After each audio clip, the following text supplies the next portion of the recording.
Bok, današnja lokacija za fotografiranje zalaska je Mađerkin breg. Vjerojatno je većina vas koja je ikada vidjela neke od mojih fotografija primijetila fotografije ovog prekrasnog vidikovca. To su one poznate međimurske terase iznad Štrigove uz samu slovensko-hrvatsku granicu.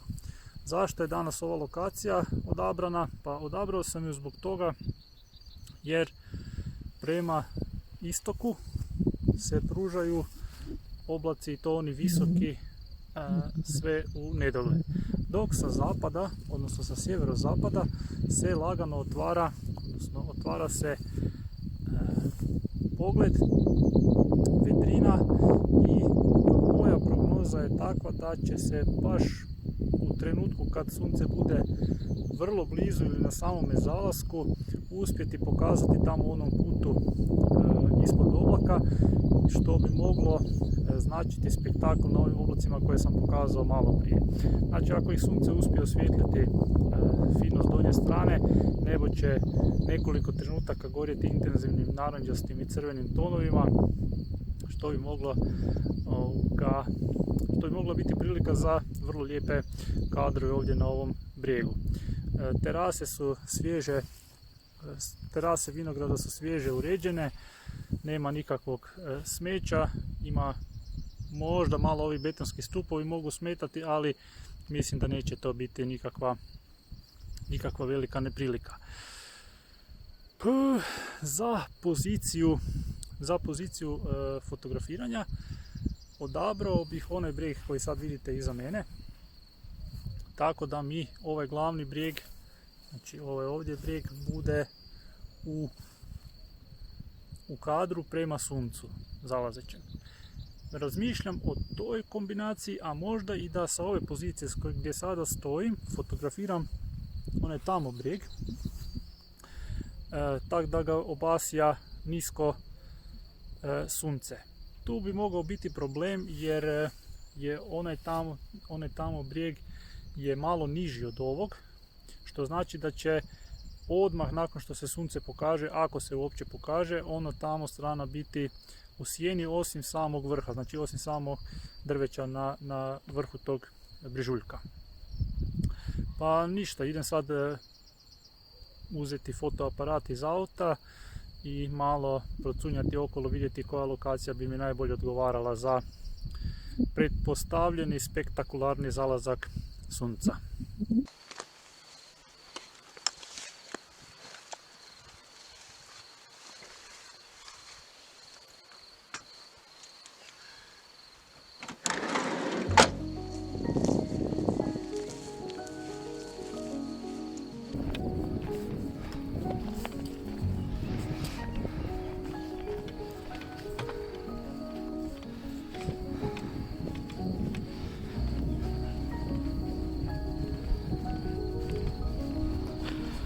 Polako se približavam željenoj lokaciji.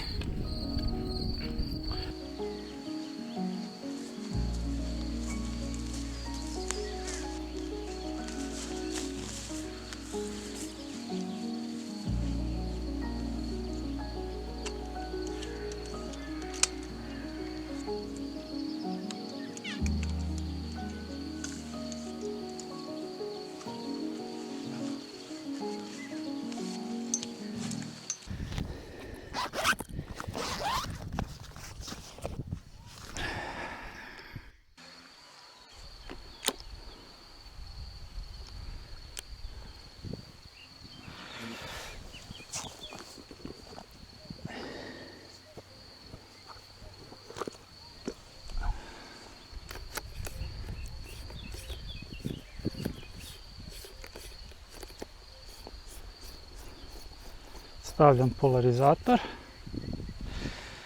i gradacijski filter. To je standardna oprema na mojem fotoaparatu. Moja prognoza se obistinila. Sunce će ubrzo se spustiti ispod oblaka I tada mi nije plan snimati direktno u zalazak sunca, već lijepo obasjane oblake iznad ovih prekrasnih terasa. Jedan klasični pogled na Mađerkin breg sa, nadam se, naranđastim oblacima. Pa pričekat ću još malo, podesiti sve, namjestiti kadar i onda se nadati najboljem.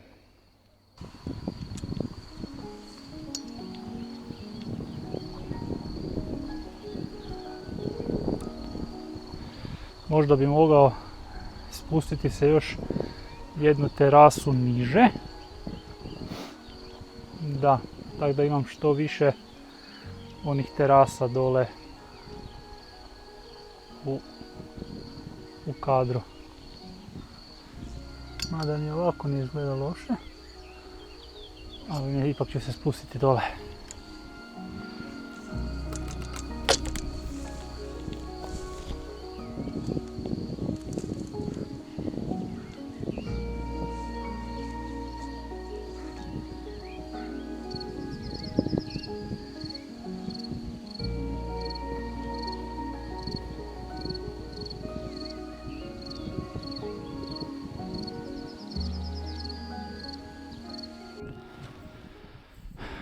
Sve se više bojim da od zalaska neće biti ništa, mada ne treba napuštati položaje tak dugo dok nije gotovo.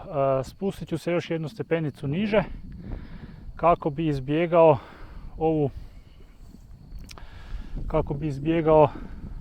travu koja se vidi, pokošenu koja se vidi uz rub jedne terase i nikako mi ne odgovara u kadru. Ovo je ta trava o kojoj sam govorio. Ona mi smeta. I sad se vidi da sunce počinje se probijati ispod oblaka. Moglo bi biti nešto od svega skupa. Idem dole se spustiti do fotića.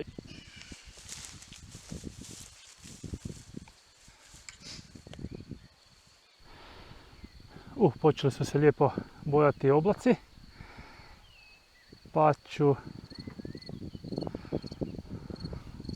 kadrirati, pripremiti se i nadati se najbolje. Super bi moglo izgledati. Tako.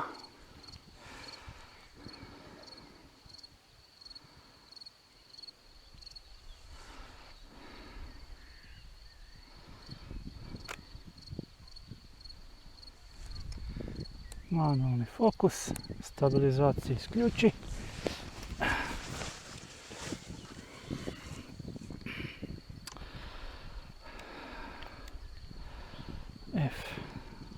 F9, ISO 100, 1 kroz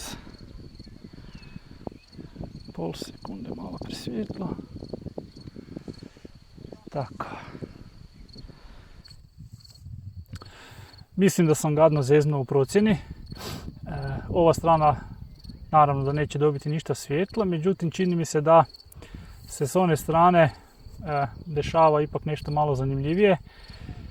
Pa ne znam, bi li pošao na onu stranu ili pričekao još ovdje. Nadam se da neću požaliti što stojim ovdje tako dugo. Nikako mi se ne sviđa situacija, jer izgleda da oblaci prate sunce i pomiču se zajedno sa suncem kako se ono spušta i da nikako ne može probiti se ispod oblaka malo dalje. Šteta. Sunce je zašlo,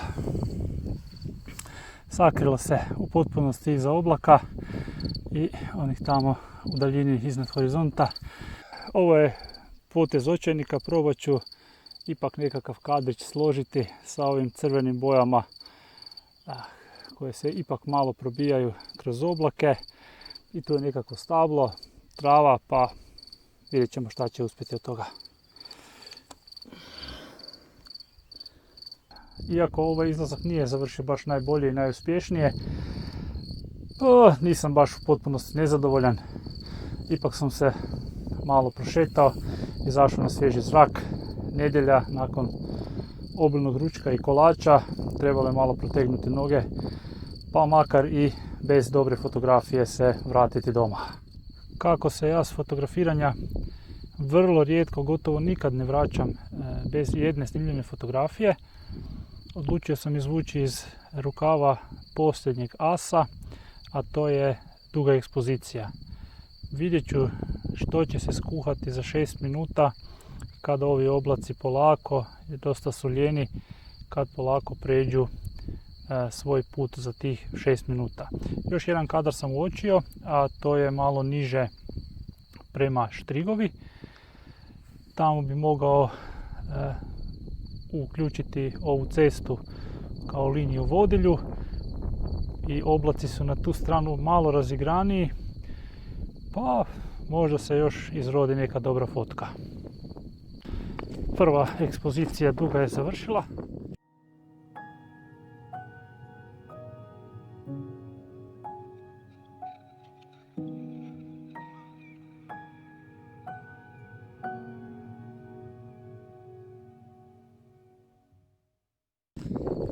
Sad idem probati još jednu, možda se spustiti tamo dole skroz, pa uključiti Štrigovu dole u dolini u nekakav kadar. Vidjet ću. Od gore pogled nije dobar, probat ću se spentrati na ove stupove i od tud iskoristiti onda cestu kao liniju vodilju i probati složiti neki kadar.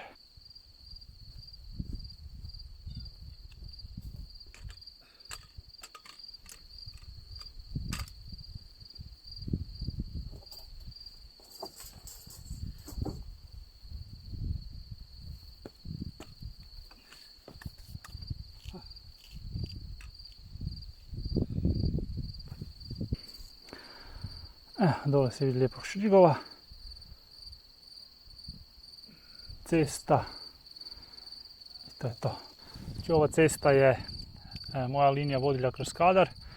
Ona bi trebala pokazivati u kadru dole u Štrigovu u daljini, ali većina kadra će biti ovi oblaci na nebu iznad Štrigove. Oni su sad vidljivi lijepo. Što se tiče fotografiranja dugih ekspozicija, ne morate se bojati da ćete u ovakvim uvjetima kada je prilično mračno preeksponirati fotografiju.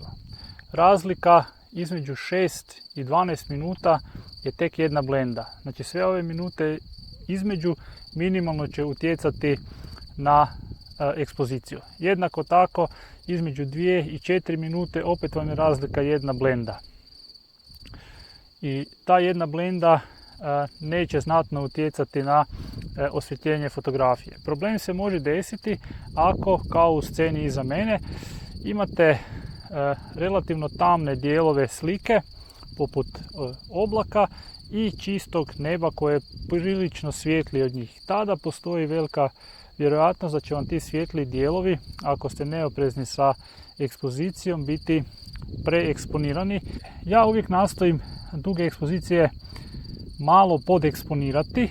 Znači ovdje se ne vodim pravilom exposed to the right. Što se tiče histograma, znači ne guram ga sasvim u desnu stranu, baš iz tog razloga jer u ovakvim trenucima 4 ili 6 minuta je dosta vremena, a onda ponavljati nekoliko puta istu ekspoziciju samo zato jer ste za jednu blendu preeksponirani, ponekad nemate jednostavno vremena. 3 ekspozicije, to vam je od 12 do 18 minuta, a za to vrijeme već se potpuno smrači.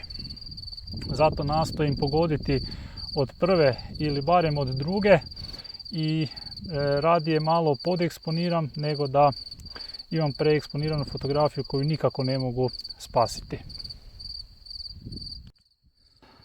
Što se tiče kadra koji upravo snimam, zanimljiv mi je iz nekoliko razloga. Ova bijela cesta, šljunčani put, će biti vrlo kontrastan u odnosu na svoju okolinu. i on je proteže se u istom smjeru kao i ova linija oblaka sa lijeve strane i oboje pokazuju dole prema štrigovi. Štrigova, iako se neće baš jasno vidjeti jer je širokokutni objektiv na fotoaparatu, ono što se u ovom trenutku dešava je da se počela paliti javna rasvjeta dole u štrigovi, pa možda to doda jednu točku interesa u kadru.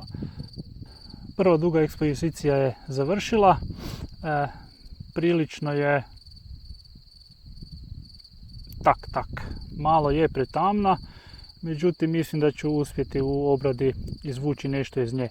Sad sam skinuo ND filter s objektiva i fotografiram bez njega i sad radim jednu ekspoziciju od 4 minute. Ono će mi, kadar je potpuno identičan, a ono će mi omogućiti da izvučem detalje iz prednjeg plana, odnosno iz tla, koji će mi biti vjerojatno potrebni da upotpunim onu prvu fotografiju. To je još jedna stvar koju možete napraviti. Možete raditi više ekspozicija i zatim ih spajati kako biste dobili zadovoljavajući dinamički raspon fotografije, odnosno kako ne bi imali neke dijelove potpuno podeksponirane, a neke preeksponirane. Tako, to bi bilo to. Za danas gotovo.